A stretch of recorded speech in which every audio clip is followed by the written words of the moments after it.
Hi, hello, I'm Sam Harrison. I read, review, and discuss fantasy and science fiction books. Today we are discussing chapter 37 of book 1 of The Wandering Inn by Pirate Arbor. So, this is a full spoiler discussion. I have discussed all discussion, review, recap. I've done this for every single chapter of The Wandering Inn so far, so from 1 through 36. And they're all in a playlist that will be linked in the description below if you'd like to watch that series and read along with me as I read this series for the first time. I am reading the rewrite of the original volume 1. I'm mighty worried about this because my microphone stand broke literally just before I started recording. So I apologise if Barry jumps up and ruins the sound. But I'll have to just keep him happy. So, we start basically where we left Erin at the end of last chapter, and she and Ghazi, who is a very foreshadowed character, but we don't really know anything about her until this chapter. She and Ghazi have got the shield spiders, and they're bringing the bodies of the shield spiders to town because how valuable shield spiders are. And Erin can collect the bounty, but she can also sell the bodies of the spiders for a lot of money.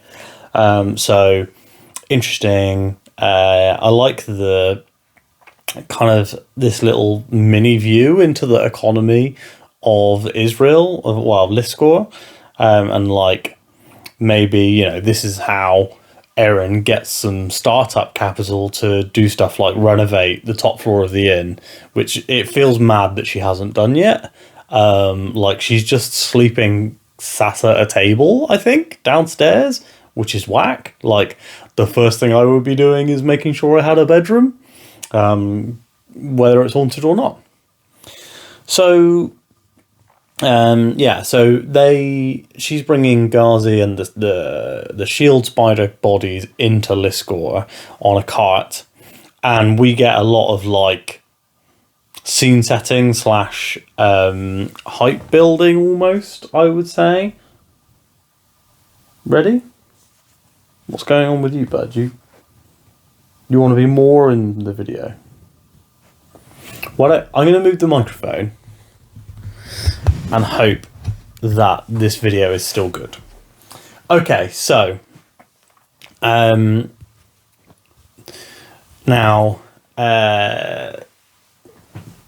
Erin and Ghazi they've come into the town, they're on a cart, they've got the shield spiders, and there's a lot of like hype building and scene setting that's telling us that everyone's like real excited to see Ghazi / scared.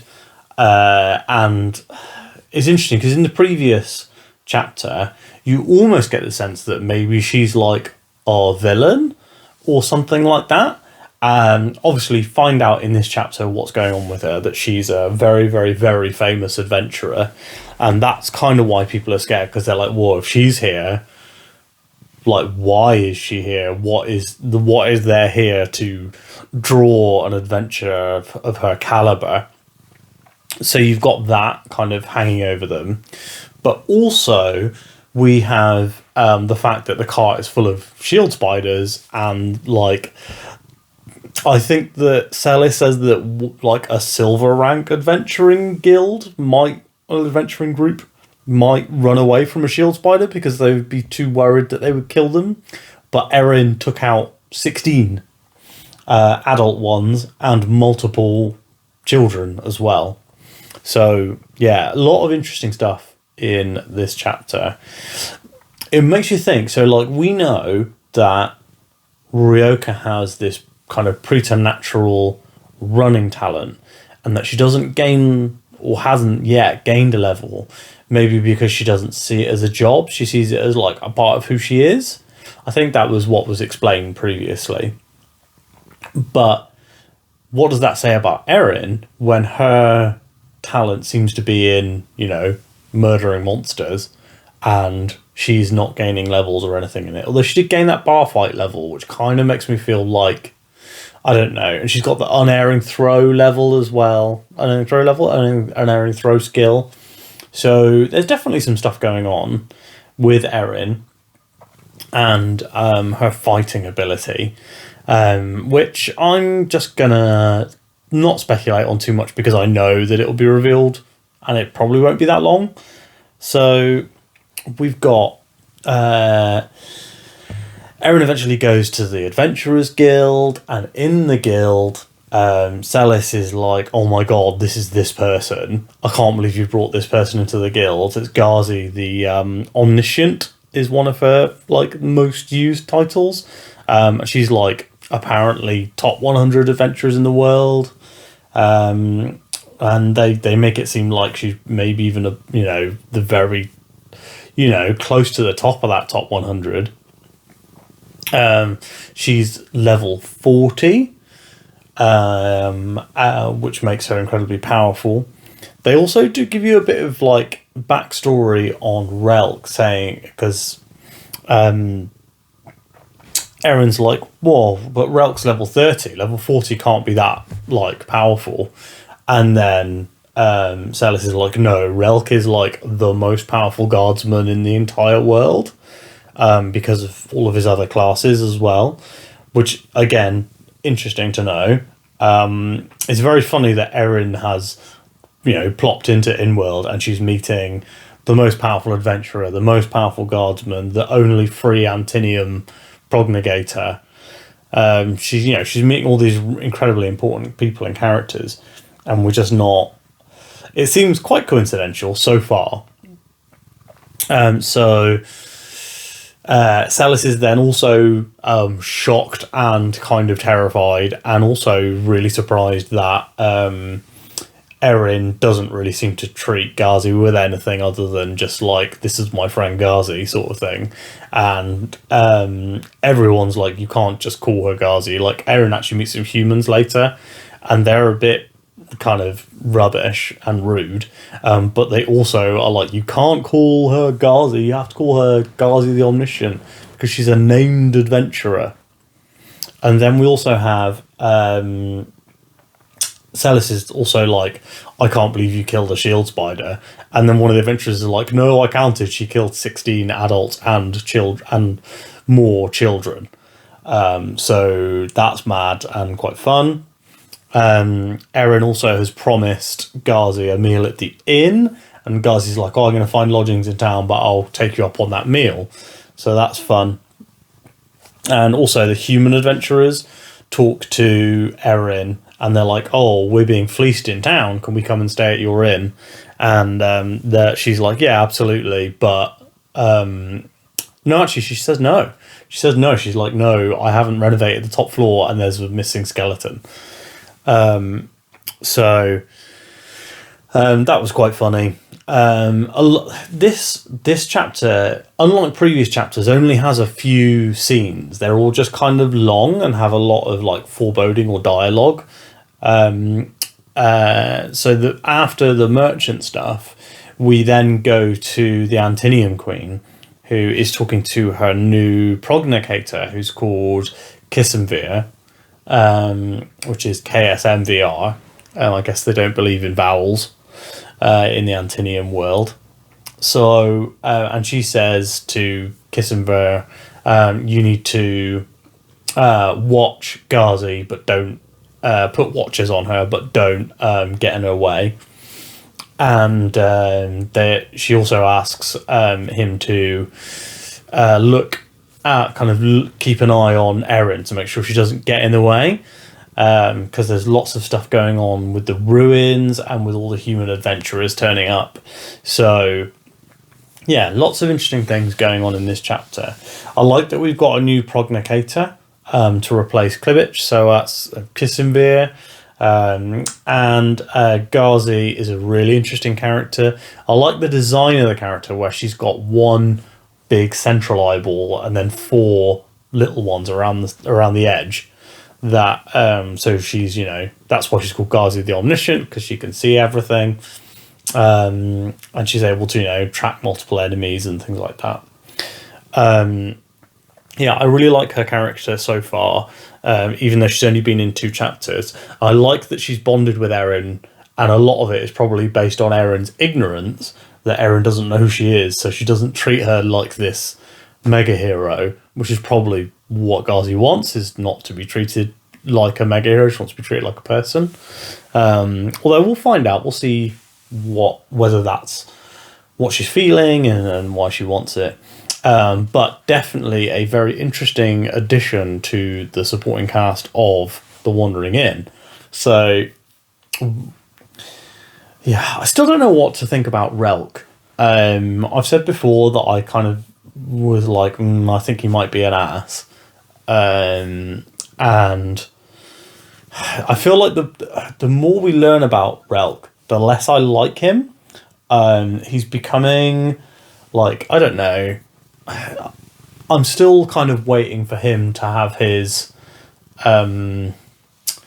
redemption arc, if that makes sense. The other thing, I like the sound of there being a new prognicator. I'd be interesting to see how Erin deals with that. And also, they referred to porn, I believe, as an aberration. And the prognicator was like, oh, I will kill the aberration for you. So there's definitely something going on there.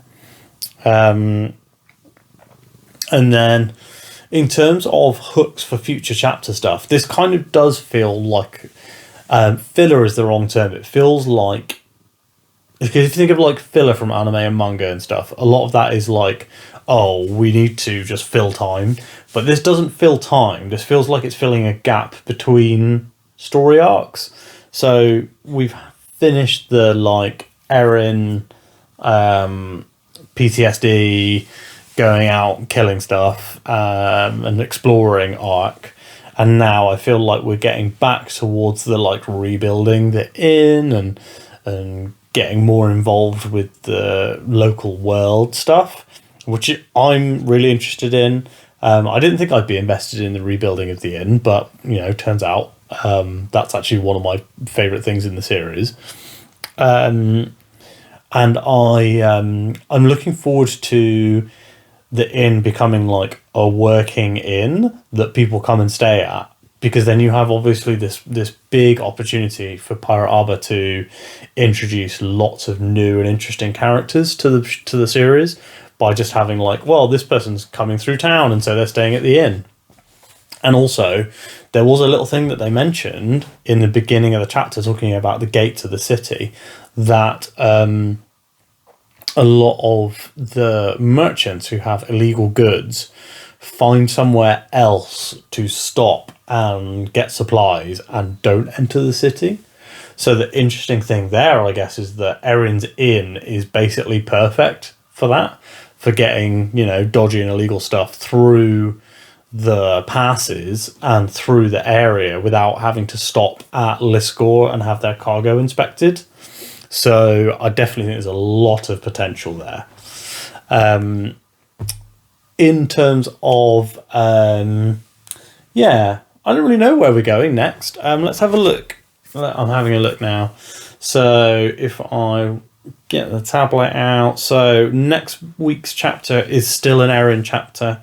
And then we've got 2 Ryoka chapters following, and they're massive. We've got one over 10,000 words. So lots of big ones coming up. But yeah, so next week's chapter is another Erin chapter. Now, let's have a think. Yeah, I had thought possibly this week that we might end up doing 2 Wandering Inn chapters, because I don't have a review video ready for Wednesday of this week, and it's unlikely I will finish another book before Wednesday. Well, I'd have to record it Tuesday evening, so it's unlikely I'll finish another book before Tuesday evening, because it is Monday morning. Monday lunchtime. So it may be that I put in another Wandering Inn video, or I might do a graphic novel review. I haven't yet decided. I might end up doing both and just put the graphic novel review next week. But I won't get too bogged down in organisation and detail here because you guys are just here to talk about The Wandering Inn. Speaking of which, The Wandering Inn read-along videos go up every single Thursday. So if you are loving The Wandering Inn and you're reading along with me, or you've read it before and you're rereading as I do, then please do subscribe to the channel. Every subscription helps. I've been doing BookTube now for 6 months today. This is my 6-month anniversary of me uploading my first ever video. And I'm really grateful for the Wandering Inn community and how they've latched onto the read along. And I feel like the Wandering Inn has been a big part of the success of my channel, which is, you know, why I want to say thank you and keep making these videos as long as possible, and maybe even do more a week in future.